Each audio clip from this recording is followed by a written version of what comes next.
Halo Malaysia, terima kasih kerana sudah menonton video ini. Sebelum kita bermula, sila pertimbangkan untuk tekan butang subscribe, like dan share. Berita perkembangan politik semasa dalam negara, perkembangan negara dan semuanya ada di dalam channel ini. Terima kasih kerana sudah menonton. Hai halo Malaysia, selamat petang tuan-tuan dan puan-puan. Terima kasih kerana anda masih terus setia berada di dalam channel Elvino ASTV. Jangan lupa untuk tekan butang subscribe, like video ini dan jangan lupa untuk tekan butang share. Tuan-tuan dan puan-puan, berita hari ini. Admin suka dengan tajuk berita yang dikeluarkan oleh sumber berita ini. Ia mengatakan Presiden Gerakan membidas Hadi Awang. Tuan-tuan dan puan-puan, jangan lupa untuk tekan butang share.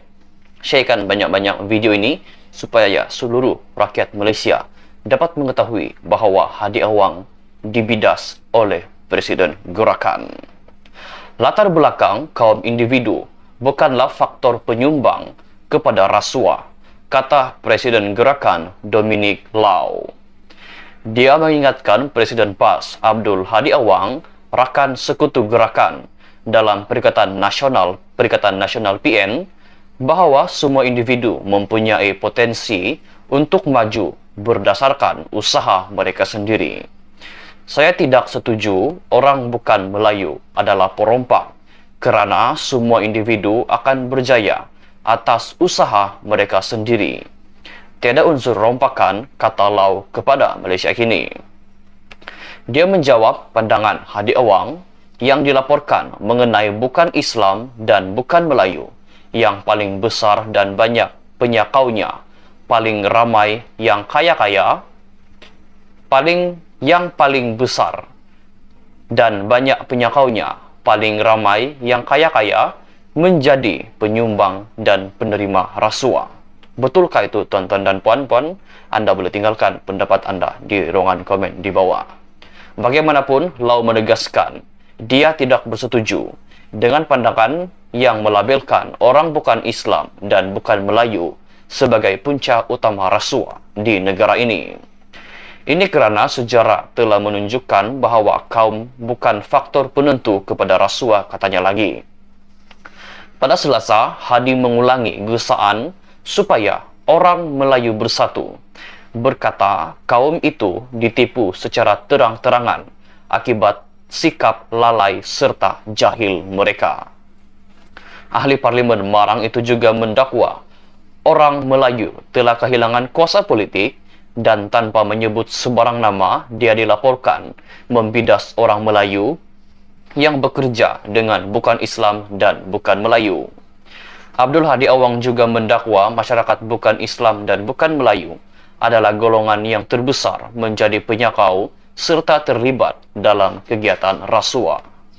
Sementara itu, Lau yang mengekalkan sokongan gerakan terhadap tindakan Hadi untuk bersuara menentang rasuah juga mendakwa pendirian konsisten Perikatan Nasional PN dalam isu itu tidak seperti Barisan Nasional BN dan Pakatan Harapan PH. Jelasnya, sebarang perbezaan pandangan antara gerakan dan parti PAS boleh dan telah dibincangkan antara parti-parti di platform Perikatan Nasional PN. Atas semangat PN, kami akan membangkitkan sebarang isu yang kami berbeza pandangannya. Tetapi apabila apa-apa keputusan telah dibuat, maka kami akan mengikut pendirian gabungan ini dalam mana-mana isu tertentu, tambahnya. Pelbagai laporan polis telah dibuat terhadap Hadi Awang dan dia disiasat berhubung kenyataan serupa yang dibuatnya tahun lepas, bahawa majoriti pelaku rasuah adalah golongan bukan Islam dan bukan Bumiputera. Bagaimanapun, tiada sebarang tindakan diambil terhadapnya ketika ini.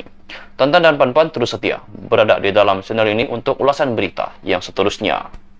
Hai, hello Malaysia, selamat petang tuan-tuan dan puan-puan. Terima kasih kerana anda masih terus setia berada di dalam channel Elvino ASTV. Jangan lupa untuk tekan butang subscribe, like video ini dan jangan lupa untuk tekan butang share.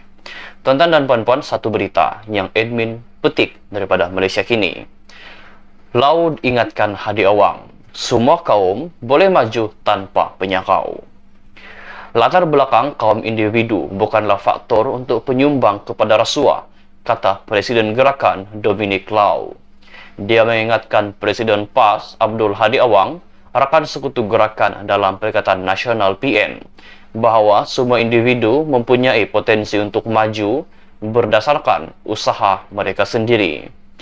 Saya tidak setuju orang bukan Melayu adalah perompak kerana semua individu akan berjaya atas usaha mereka sendiri. Tiada unsur rompakan, kata Lau kepada Malaysia Kini. Dia menjawab pandangan Hadi yang dilaporkan mengenai bukan Islam dan bukan Melayu yang paling besar dan banyak penyakaunya, paling ramai yang kaya raya, menjadi penyumbang dan penerima rasuah. Bagaimanapun, Lau menegaskan dia tidak bersetuju dengan pandangan yang melabelkan orang bukan Islam dan bukan Melayu sebagai punca utama rasuah di negara ini. Ini kerana sejarah telah menunjukkan bahawa kaum bukan faktor penentu kepada rasuah, katanya lagi. Pada Selasa, Hadi mengulangi gesaan supaya orang Melayu bersatu. Berkata kaum itu ditipu secara terang-terangan akibat sikap lalai serta jahil mereka. Ahli Parlimen Marang itu juga mendakwa orang Melayu telah kehilangan kuasa politik dan tanpa menyebut sebarang nama, dia dilaporkan membidas orang Melayu yang bekerja dengan bukan Islam dan bukan Melayu. Abdul Hadi juga mendakwa masyarakat bukan Islam dan bukan Melayu adalah golongan yang terbesar menjadi penyakau serta terlibat dalam kegiatan rasuah. Sementara itu, Lau yang mengekalkan sokongan gerakan terhadap tindakan Hadi Awang untuk bersuara menentang rasuah, juga mendakwa pendirian konsisten Perikatan Nasional PN dalam isu itu tidak seperti Barisan Nasional BN dan juga Pakatan Harapan. Jelasnya, sebarang perbezaan pandangan antara gerakan dan parti PAS boleh dan telah dibincangkan antara parti-parti di platform Perikatan Nasional PN. Atas semangat PN, kami akan membangkitkan sebarang isu yang kami berbeza pandangan. Tetapi apabila apa-apa keputusan telah dibuat, maka kami akan mengikut pendirian gabungan ini dalam mana-mana isu tertentu, tambahnya. Pelbagai laporan polis telah dibuat terhadap Hadi Awang dan dia disiasat berhubung kenyataan serupa yang dibuatnya pada tahun lepas bahawa majoriti pelaku rasuah adalah bukan Islam dan bukan Bumi-Putra.